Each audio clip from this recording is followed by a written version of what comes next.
Sindh public accounts committee के chairman और peoples party Sindh के सदर निसार अहमद खोड़ो ने कहा कि 30 नवंबर पाकिस्तान की सियासी तारीख में वो संग मेल है जिसने मुल्क को जमायती सियासत और पार्लिमानी जमहूरियत की नई राह दिखाई। वो हैदराबाद डिवीज़न के तंजीमी इजलास के बाद प्रेस कॉन्फ्रेंस से खिताब कर रहे थे। उन्होंने कहा कि जुल्फ़िकार अली भुट्टो ने सियासत को ड्राइंग रूम से निकालकर अवामी जलसों तक पहुँचाया और समाजी इंसाफ पर मुबनी सोशल डेमोक्रेटिक सियासत की बुनियाद डाली। निसार खोड़ो ने बताया कि पीपल्स पार्टी की 58 योम तासीस के मौके पर 30 नवंबर को मुल्क के हर ज़िले में जलसे मुनक़िद किए जाएंगे जिनसे चेयरमैन बिलावल भुट्टो जरदारी ऑनलाइन खिताब करेंगे। उन्होंने कहा कि जलसों का वक्त दोपहर 1 बजे रखा गया है जबकि बिलावल भुट्टो दोपहर 3 बजे तकरीर करेंगे। बिलावल भुट्टो जरदारी की काविशों से सूबे में 21 लाख घरों की तामीर जारी है जिनमें से 7 लाख घर तकमील की बाद मुस्तहिकीन के हवाले किए जाएंगे। गुज़िश्ता 2 साल से गंदम की कोई बाकायदा कीमत मुकर्रर नहीं थी, ताहम बिलावल भुट्टो जरदारी की कोशिश से गंदम की कम से कम कीमत 3500 रुपये फ़ी मन मुकर्रर की गई है। सिंध हुकूमत 12 लाख टन तक गंदम की खरीदारी करेगी। एक सवाल के जवाब में उन्होंने कहा कि आईनी अदालत का मुतालबा पीपल्स पार्टी ने 2005 में भी किया था। सुप्रीम कोर्ट ने माजी में मुतअद्दिद बार कौम को मायूस किया, मार्शल लॉज की तोसीक की और जुल्फ़िकार अली भुट्टो के अदालती कत्ल का फैसला अभी 5 के मुकाबले में 4 जजों ने दिया। निसार खोड़ो ने बताया कि पब्लिक अकाउंट्स कमेटी के काम के नतीजे में सिंध हुकूमत की 26 अरब रुपए की वाजबात वसूल किए गए जो माजी में कभी जमा न हुए। 27वीं आईनी तरमीम हुकूमत की जानिब से लाई गई है और पीपल्स पार्टी सिर्फ इसमें इस्लाहात की तजवीज़ दे रही है। प्रेस कॉन्फ्रेंस में सूबाई वज़ीर Shafqat Shah Shirazi, mayor Hyderabad Kashif Khan Shoro, Peoples Party Hyderabad division के सदर आजिज़ दामरा और general secretary Gyanchand Israni, MNA Sadiq Memon, MNA Syed Tariq Hussain Shah Jamot, MPA Jabbar Khan, doctor Mohan Lal Kohistani, MPA Syed Ejaz Shah, engineer Sikandar Hayal और दीगर कारकुनान मौजूद थे।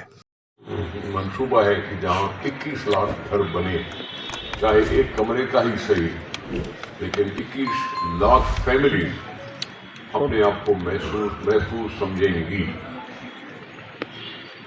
बिलावल साहब ने अपने पार्टी के लिए, अपनी पार्टी की जद्दोजहद में शाना बशाना रहकर इस पार्टी को और मजबूत कर रहे हैं और बढ़ा रहे हैं। तो उसकी जलसों की तैयारी करने के लिए आया था यहाँ।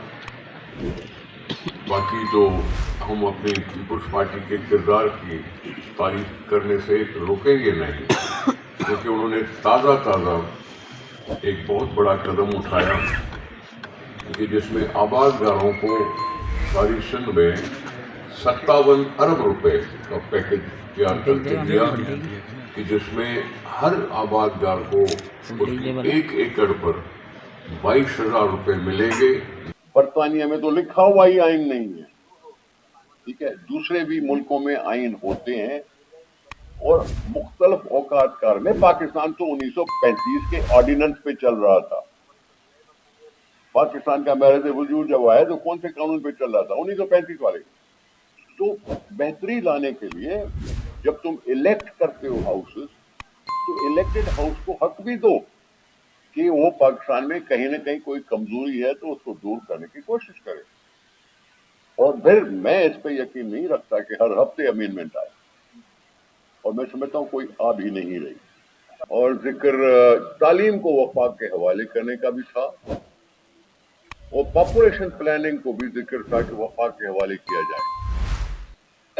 हमने इन सारी कोशिशों को डिक्लेयर किया कि ये 18वीं तरमीम को रोल बैक करने की शुरुआत है और हमने उसको रद्द किया।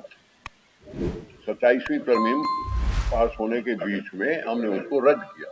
और ये भी मैं जिक्र करूं कि ये जो तरामीम है ये बिलावल भुट्टो साहब नहीं ला रहा, हुकूमत ला रही है। उसमें हम कुछ न कुछ करेक्शन करते हैं अपना पॉइंट ऑफ व्यू करके, और नुकसान पहुंचाने वाली चीजों से हम अपने आप को बचाते हैं।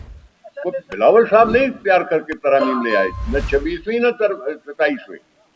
इसलिए जब 28वीं तरमीम आएगी तो उसमें पूरा बहस भी करेंगे। और आपके मैं समझता हूं जो सूबाई खुद मुख्तारी दी गई है हम उसको प्रोटेक्ट करना चाहते हैं।